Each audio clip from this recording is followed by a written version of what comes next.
Përshëndetje gjithëve, më lejoni që të shtroj se në këtë takim së bashku me nënkryetarën e Listë Demokratike të Kosovës, deputetin Bajrami, marrëm pjesë me vullnetin më të mirë, me qëllimin më të mirë për pas e gjetur zgjidhje, ndonë se njëtën kohë me drojnë më të madhe se i gjithë këtë takim ishte më tepër një farsë publike se sa substanciale.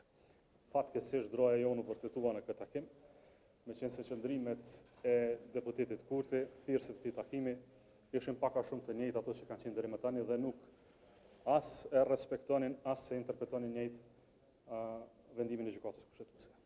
Edhe për çështjen e votimit mësheft, edhe për çështjen e përgjegjësisë për shumicën që i takon atij.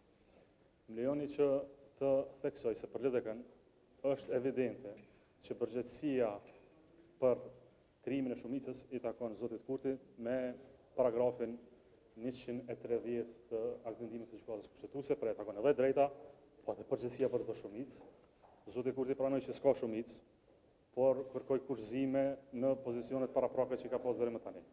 Ato kurthëzime janë që të votohet fshet ose të rrëzohet votimi fshet duke u votuar zonja Haxhiu sërish. Edhe më pas një ndërlidhje e përshëndëruar e votimit për kryetar të kuvendit me nënkryetar të kuvendit, pra pozicione paraprake që na kanë sjellë në këtë krizë. Moslëvizja nga këto pozicione bën fatkeqe gjendjen e tanishme politike, por për më tepër, mos harroni se këtë herë kemi një akt gjykim të gjykatës kushtetuese dhe mos respektimi i gjykimit të gjykatës kushtetuese është për Lidhjen Demokratike të Kosovës hap i parë në përmbysjen e rendit kushtetues. Ne bëm thirrje, bëm përpjekje që të arrihet konsenzusi.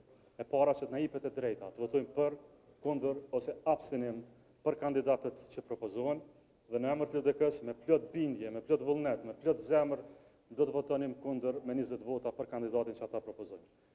Në këtë periudhë ata kanë vendosur një pengesë që është procedura fshet, e cila për vendimin dhe opinionin e gjykatës kushtetuese me paragrafin 187 bëhet e qartë se s'është kushtetuese, është e pavadrejtë, është e paprecedent në historinë parlamentare të Republikës Kosovës.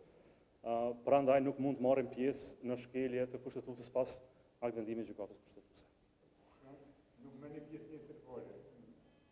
Shqeqoni, unë po bëjmë thirrje edhe një herë që të na jepet e drejta për votim. Deputetët e Kuvendit të Kosovës nuk e kanë këtë drejtë. Përderisa insistohet në procedurë e cila është jo kushtetuese tani, neve po na pamundsohet e drejta për votim. Ne dëshirojmë të votojmë kundër. Po ashtu zoti Kurti dhe partia e parë ka çdo mundësi të zotit e të kushtetutës, e të votës së popullit, të krijojë një shumicë parlamentare. Për kryetarin e kuvendit i ka 3 vota nga nisma. I ka po ashtu 5 vota për 3 emra të tjerë nga Aleanca për Armërinë e Kosovës, i ka dhe 24 vota për 40 emra të tjerë nga Partia Demokratike e Kosovës. Pra ka mundësi për gjetje të zgjidhjes, por mungesa vullnetit të çështje orientimit politik asgjë më shumë asgjë më pak se kaq.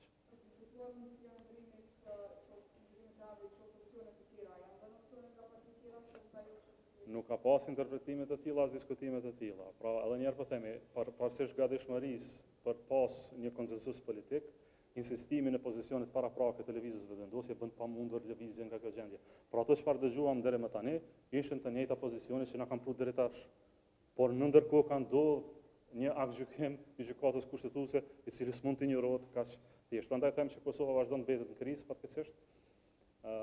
Kërëse nga një parti e parë e cila ka 48 deputet dhe nuk arrin dhe nuk don të bëjë një shumicë.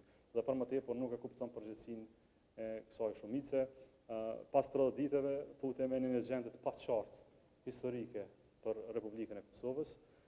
Pas 30 ditëve do të duj me siguri një interpretim i ri nga vendi. Në këtë fazë LDK-ja shpreson në involvimin e presidentës së Kosovës që brenda anenit 4 të Kushtetuesës së Kosovës të ushtrojë kompetencat e veta për funksionimin demokratik të institucioneve të Republikës së Kosovës.